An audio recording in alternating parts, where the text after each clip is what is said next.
नमस्कार, आप देख रहे हैं आज तक और मैं हूं आपके साथ निशान चतुर्वेदी। दिल्ली में आज जमीयत उलेमा हिंद का एक राष्ट्रीय एकता सम्मेलन चल रहा है। सम्मेलन के निशाने पर है मोदी सरकार। इसमें मुस्लिम और ईसाई धर्मगुरुओं के साथ ही कांग्रेस और लेफ्ट पार्टी समेत तमाम विपक्षी पार्टी के नेता शरीक हुए। दिल्ली के इंदिरा गांधी स्टेडियम में आयोजित सम्मेलन में कांग्रेस नेता गुलाम नबी आजाद ने पार्टी अध्यक्ष सोनिया गांधी का संदेश पढ़ा, तो सीपीएम नेता मोहम्मद सलीम ने भी मोदी सरकार पर जमकर निशाना साधा। ईसाई धर्मगुरु जॉन दयाल ने कहा कि देश में मुसलमानों, ईसाइयों और दलितों को बताया जा रहा है देशद्रोही। जमीयत के सम्मेलन में खालिद और अनिर्बान की रिहाई की मांग उठी।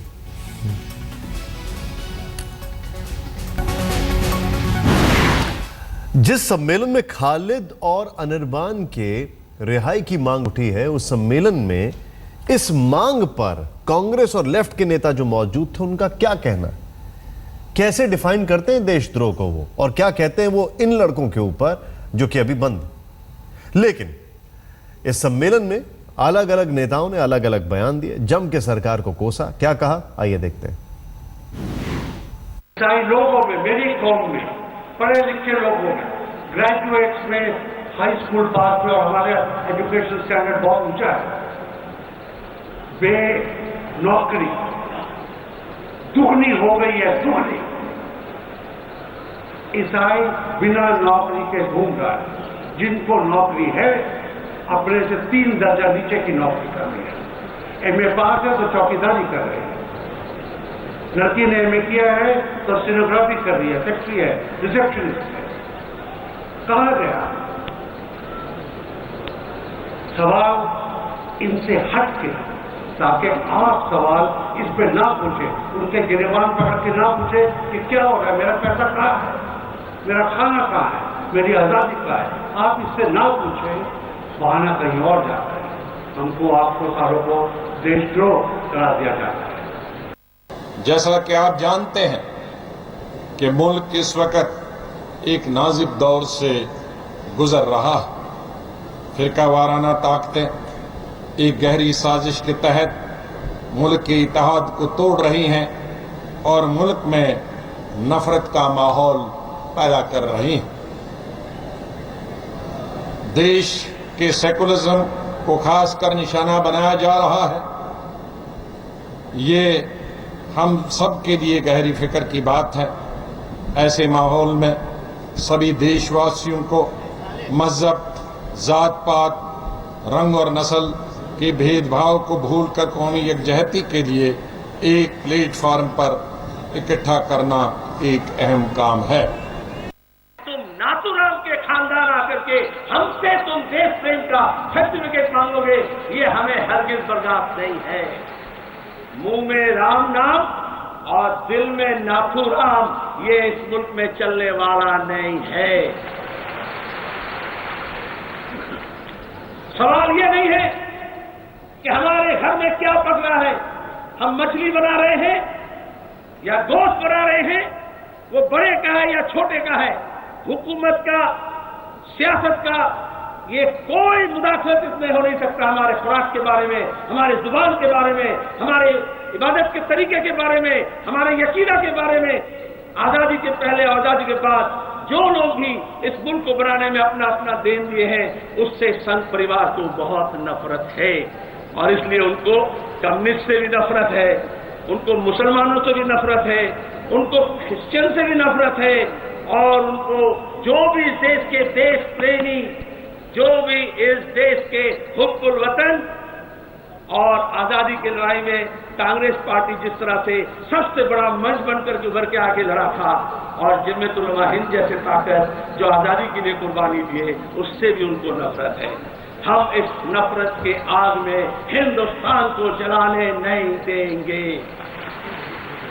आज सिर्फ सेकुलरिज्म नहीं, हमारे जमहूरियत का भी गला घोटा जा रहा है। लोकसभा के अंदर बाहर आवाज उठाने से मना किया जा रहा है, सेडिशन कानून लगाया जा रहा है।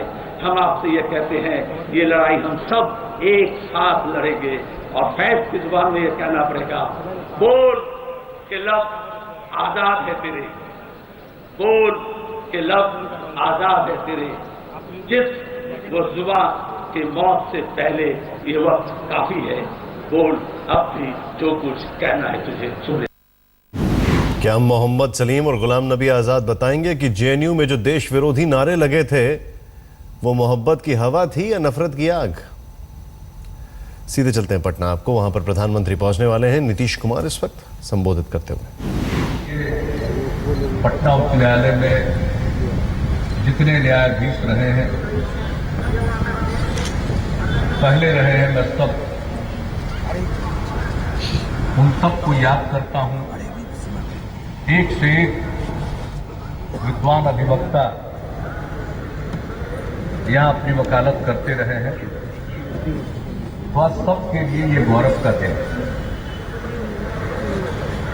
पटना उच्च न्यायालय की शुरुआत हुई थी तो उस समय मात्र 6-7 न्यायाधीश थे, और अब जितना काम बढ़ा है उसके हिसाब से अब इस हाईकोर्ट के कैंपस में ही इसके बगल में एक बिल्डिंग का निर्माण किया जा रहा है, और मुझे पूरा विश्वास है कि हाईकोर्ट के फंक्शनिंग में किसी तरह की कठिनाई नहीं आएगी। लोकतंत्र में इंडिपेंडेंट जुडिशरी की बड़ी भूमिका है, और लोकतंत्र न तो मजबूत हो सकता है और नहीं टिक सकता है अगर हमारी न्यायपालिका स्वतंत्र न रहे। हर किसी को न्याय मिलना चाहिए।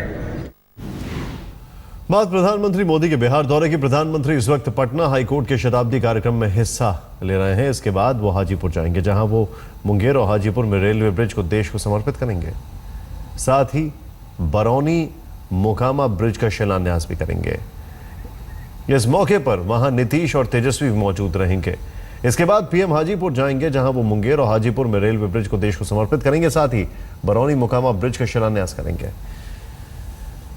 इस सब के बीच आपको बताते हैं किस तरीके से प्रधानमंत्री जब वहां पर पहुंचेंगे तो क्या कुछ होगा और कार्यक्रम।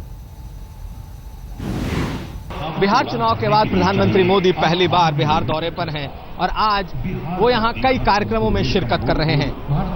पटना हाईकोर्ट के कार्यक्रम के बाद प्रधानमंत्री मोदी हाजीपुर पहुंचेंगे, जहां बिहार के कई पुलों को वो राज्य को समर्पित करेंगे, जिसमें एक पुल दीघा से छपरा सोनपुर जोड़ता है, साथ साथ दूसरा पुल मुंगेर के ऊपर जो रेल पुल बना है उसका शुभारंभ होगा। इसके अलावा एक और नए पुल का शिलान्यास करेंगे जो बरौनी का होगा। प्रधानमंत्री मोदी के साथ आज इस मंच पर प्रधानमंत्री के साथ नीतीश कुमार मुख्यमंत्री बिहार मौजूद होंगे, साथ साथ उप मुख्यमंत्री तेजस्वी यादव भी होंगे। ऐसे में तेजस्वी यादव के लिए एक बड़ा मंच होगा। पहली बार प्रधानमंत्री के साथ मंच पर होंगे, जबकि पिछली बार जब अगस्त में प्रधानमंत्री मोदी आए थे तब नीतीश कुमार के साथ मंच पर एक अजीबोगरीब दृश्य देखने को मिला था, जब दोनों ने एक दूसरे के बारे में बातें की थी। आज बीजेपी इस मौके को अपने हिसाब से भुना रही है। उसका मानना है कि ये उसके प्रधानमंत्री के जो ऐलान किए गए पैकेज है उसका एक पार्ट है, जिसे आज प्रधानमंत्री यहां राज्य को समर्पित करेंगे। जबकि कहीं ना कहीं जो सत्ताधारी दल है, नीतीश कुमार हैं, वो इससे आगे चाहते हैं। ऐसे में आज जबकि नीतीश कुमार, तेजस्वी यादव और खुद प्रधानमंत्री मंच पर मौजूद होंगे, देखने वाली बात होगी कि अब इस राज्य को और क्या मिलता है और नीतीश कुमार और क्या चाहते हैं। कैमरामैन नदीम आलम और संदीप कुमार के साथ कुमार अभिषेक, हाजीपुर आज तक।